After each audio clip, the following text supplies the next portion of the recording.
in the fog poem, the fog comes on a little cat feet. It sits looking over harbor and city on silent haunches and then moves on. ఏం లేదు, fog వస్తుంది. Fog అంటే ఒక పొగమంచు. ఈ పొగమంచు ఏమొచ్చి వస్తూ ఉంటది.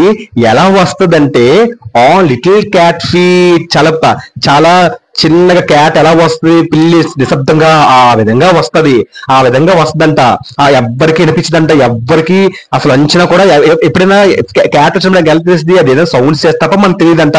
క్యాట్ లాగంటే పొగ మంచి అనేది వస్తుందంట. It sits looking over harbour, కూర్చుంటదంట.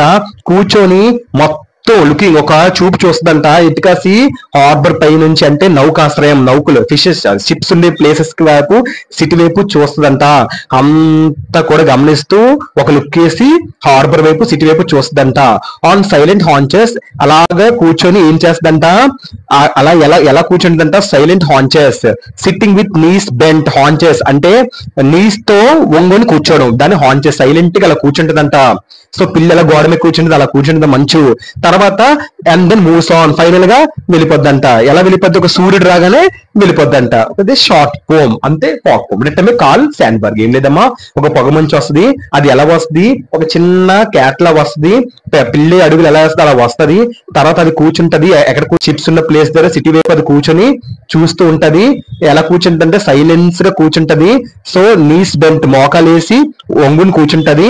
తర్వాత సూర్యుడు రాగానే వెళ్ళిపోతుంది. అంతే చిన్న poem fog. Hope you understand this poem fog. Thank you. సరే, ఈ పోమ్ లో మెయిన్ థీమ్ ఏంటంటే, the main theme the poem is the beauty and mystery of natural world.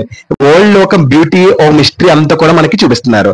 So fog and cats are incredible different. వీళ్ళిద్దరు కూడా different, కానీ ఈ యొక్క పోమ్ ని పెర్సనిఫికేషన్ తో చేశారు. అంటే ఏదైనా ఒక మనిషి యొక్క లక్షణాలు ఒక థింగ్స్ తో పోలిస్తే దాన్ని పెర్సనిఫికేషన్ అని అంటారు. ఆ విధంగా పోల్చేస్తుంది. సో అదనమాట ఈ యొక్క పోమ్.